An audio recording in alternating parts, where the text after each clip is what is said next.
Bonsoir à tous, soyez les bienvenus dans J'aime mes jeux, votre rendez-vous du mercredi avec Francesco à mes côtés. Bonsoir Francesco. Bonsoir Sophie. Merci d'être là chaque mercredi. Dans un instant, nous allons vous emmener au Krebs à Aix-en-Provence, un immense centre d'entraînement pour les athlètes professionnels.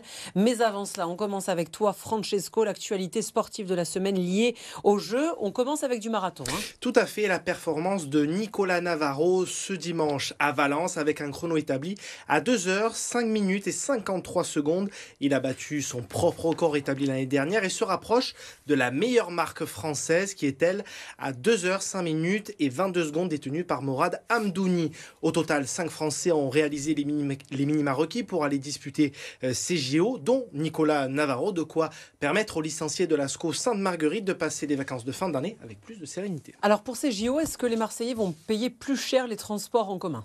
C'est une petite question. Pourquoi ? Parce que, vous le savez, la semaine dernière, la présidente de la région Île-de-France, Valérie Pécresse, a annoncé l'augmentation des tarifs de la RATP lors de la période des Jeux Olympiques uniquement et non pas paralympiques. Le prix du billet de métro devrait doubler, il devrait passer de 2,10 € à 4 €. Alors, est-ce que l'on risque d'avoir une mauvaise surprise lors des JO l'année prochaine à Marseille, puisqu'on le rappelle, il y a des compétitions de voile, du football, sachant que le tarif d'un voyage d'1 heure avec un ticket RTM n'a pas évolué depuis 2006, compte tenu des travaux de rénovation dans les stations et du lancement du futur métro. Les raisons d'une éventuelle hausse sont plutôt nombreuses. Néanmoins, la métropole Aix-Marseille se veut rassurante. Aucune tarification spécifique n'est envisagée pour les transports publics pendant les Jeux Olympiques. Affaire à suivre quand même malgré tout. Affaire à suivre, parce que 4 € le ticket de métro, c'est extrêmement cher. On termine avec la belle image de la semaine du côté de Miramas. Tout à fait, avec la venue jeudi dernier de la délégation kenyane et un moment de partage ce jeudi avec les élèves du collège Camus. L'occasion de rencontrer David Rudisha, double champion olympique du 800 mètres d'athlétisme, et de Paul Tergat, président du comité olympique. On le rappelle, Miramas est devenu en février dernier la première ville de la région avec un camp de base d'une sélection olympique étrangère, avec un partenariat sportif et culturel entre le département des Bouches-du-Rhône, la ville de Miramas, et le club de l'Athletic Club de Miramas en vue des JO 2024. Merci beaucoup Francesco. On vous emmène à présent à la découverte du Krebs à Aix-en-Provence. Reportage réalisé en binôme justement avec Francesco. Regardez. J'aime mes jeux vous donne rendez-vous aujourd'hui au Krebs à Aix-en-Provence. Nous allons vous emmener à la découverte de 2 champions paralympiques. Justement, ils s'entraînent ici aujourd'hui tous les deux. Ils vont vous parler de leur discipline, également de leur parcours. Vous allez le voir, ce sont 2 forces de la nature.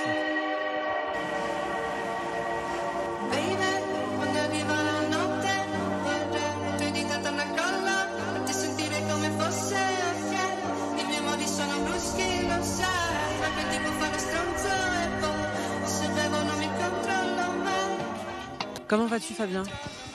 Bonjour, ça va très très bien, merci. Est-ce que tu peux, pour commencer, te présenter, nous donner ton âge, ta discipline et tes titres aussi, parce qu'il y en a beaucoup. Je pratique le para-télésotable depuis plus de 20 ans maintenant, dont une bonne moitié en équipe de France, où j'ai pu faire déjà 3 jeux, Londres, Rio et Tokyo, où j'ai la réussite de ramener notamment 4 médailles d'or déjà. Comment tu as commencé le ping-pong ? J'ai commencé le ping dans un centre de rééducation, parce que je suis passé par là après mon accident de voiture, de pousser les portes d'une asso, de rencontrer des gens avec les mêmes pathologies et de commencer une vie un peu associative. Et j'ai eu la chance de tomber dans un gros club à Paris, aux Invalides. Et ça m'a donné envie d'aller plus loin et d'aller voir où est-ce qu'on pouvait aller. Du coup, on a augmenté les séances forcément et ça nous a emmenés aux portes et maintenant en équipe de France. Jeux olympiques et paralympiques 2024, ça approche, tu es quasiment qualifié, c'est ça ? Donc j'ai la chance de pouvoir faire cette année, maintenant sur les 10 mois qui restent, de la préparer un peu comme je veux. C'est ce qui fait que je squatte beaucoup en ce moment le Krebs d'Aix, parce que je viens quasiment tous les jours à la préparation physique. Et j'ai lâché un peu la raquette parce que j'en ai moins besoin aujourd'hui. Donc on a fait décider ça un peu solo et avec mon staff perso et validé par le staff France pour que je fasse un gros bloc de préparation physique pour revenir début 24 en janvier avec un gros travail foncier derrière pour pouvoir après enchaîner les stages et faire une vraie grosse préparation technique en tout cas pour après aborder les Jeux prêts. Merci beaucoup Fabien. Merci à vous. Et bon entraînement ce matin.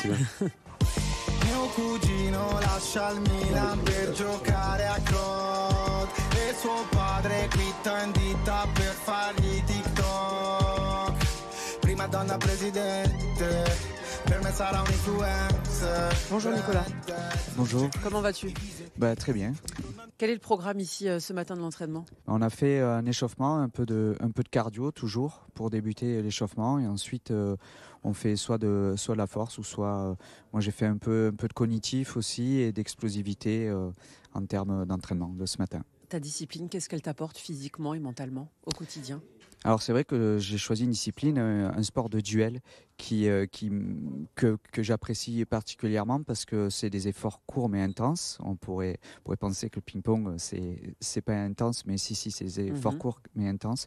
Et j'aime bien aussi le côté duel et l'aspect psychologique de devoir essayer de rentrer dans la tactique et la tête de l'adversaire pour essayer de le contrer. Donc voilà, c'est un peu tout ça que j'aime sur cette discipline.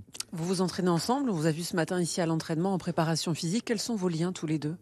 Alors c'est vrai qu'on essaye de se croiser, mais c'est un peu compliqué parce qu'on n'a pas trop le même fonctionnement dans l'entraînement. Moi, c'est vrai que j'essaie de m'entraîner quotidiennement sur la pratique du tennis de table, alors que Fabien fonctionne par bloc. Mais on essaye quand même de se voir, on fait partie du même club. Donc c'est vrai qu'on a un parcours un peu parallèle, avec pas forcément les mêmes réussites, mais en tout cas, on se connaît, on se côtoie depuis très longtemps avec les mêmes passions. Vous vous entraînez ici à Aix, votre club est à Marseille. Justement, on va aller voir, on va aller tester votre connaissance l'un de l'autre. T'es d'accord? Oui, très bien. Allez, allons-y. L'esprit de ce petit jeu, c'est de vous poser des questions l'un sur l'autre. Première question, vous allez devoir marquer le nom de l'un ou l'autre. Quel est selon vous celui de vous deux qui est le plus acharné dans le travail, dans l'entraînement? Il faut voir comment on le comprend. Parce que ça peut être les deux. Alors Fab, c'est moi, Fab. Oui, Fab, c'est toi. Ouais, mais lui, il dit que c'est lui aussi. Mais il faut voir ce qu'on entend par là. Le plus carré, celui qui C'est ne pas la même déroute chose. pas de la feuille de route qui s'est fixée le matin. C'est pas la même chose. Moi, je reste sur moi quand même. Ouais. Hein? Nicolas? Ouais, on va dire Fab si c'est dans ce sens-là. On va dire que c'est le plus acharné. Je pense que sur la feuille de route qui s'est fixée, Fab ne dérogera pas jusqu'au jeu, jusqu'à la finale même. Donc voilà. Là, je vais vous demander de marquer un lieu, le lieu où a eu lieu votre plus beau souvenir tous les deux. Ensemble. Ensemble, bien sûr. Il a direct, lui. Bah ouais, Waouh, unanimité. Qui veut nous raconter? lui. Nicolas? Ouais, c'était nos premiers jeux. Donc voilà, je pense que c'est un grand souvenir pour nous déjà parce que c'était nos premiers jeux. Et en plus, on a réussi à ramener médaille tous les deux lors de ces premiers jeux. Donc je pense que c'est là aussi qu'on a appris à mieux se connaître. Donc voilà, je pense que c'est pour ça. Ah, ça marque toujours les premiers jeux, évidemment. Dernière question. Le défaut, selon vous, de l'autre? C'est compliqué, ça. Ouais, c'est compliqué. Ouais. Je l'ai gardé pour la fin, c'est pour ça que c'est la dernière. Ça passe à la télé, quand même. C'est dur de trouver un défaut? Bon alors, qu'est-ce que tu nous as trouvé? Il s'est économisé. Ok. J'ai marqué ça gentiment. Mais il a bien raison, non? En tout cas, lui, c'est une de ses forces. Hein. C'est une de ses forces. Bon. J'ai marqué ça gentiment.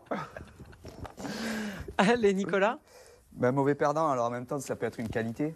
Même sur un exercice, à l'entraînement, ça peut être difficile d'être en face parce qu'il ne supporte pas de perdre un point à l'entraînement. Donc c'est...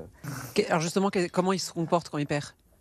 Il boude, on ne le voit plus. Il peut s'agacer. Il s'énerve, ouais, il crie. Il peut s'énerver, il peut un peu souffler. Donc c'est vrai qu'en face, on se dit, bon, ça va, c'est l'entraînement. Mais non, il est tellement intransigeant vers lui que... Voilà, il dit qu'il accepte de faire des fautes, mais s'il en fait trop, ça l'énerve vraiment, vraiment beaucoup. Parfait, merci beaucoup. Merci. Vous vous connaissez bien quand même, hein? Ouais, ça va. Ouais. Bonne connaissance et bonne complicité. Ouais, oui. Voilà, mais deux caractères bien différents. Ouais, c'est ça. Ouais, mais c'est ce qu'il faut. C'est ce qu'il faut, voilà. Il faut de tout. Merci beaucoup en tout cas d'avoir répondu à nos questions. On vous laisse retourner à l'entraînement. Hein. Merci. À bientôt, merci. Merci. Cette semaine, Francesco, on va suivre les championnats d'Europe de natation. Ça se passe du côté d'Otopeni en Roumanie avec des épreuves en petit bassin du 5 au 10 décembre. À suivre notamment les performances de Florent Manodou sur 50 mètres nage libre. Un coup d'œil également à la Marseillaise Meryl Gastaldello, déjà qualifiée pour la finale du 50 mètres d'eau. Ou encore Anastasia Kirpichnikova, la nageuse d'origine russe, naturalisée française cette année, qui s'entraîne du côté de Martigues avec Philippe Lucas. performance à suivre sur le 800 mètres nage libre, Sophie. Merci beaucoup Francesco. Vous restez sur BFM Marseille-Provence. On se retrouve dans un instant. À tout de suite.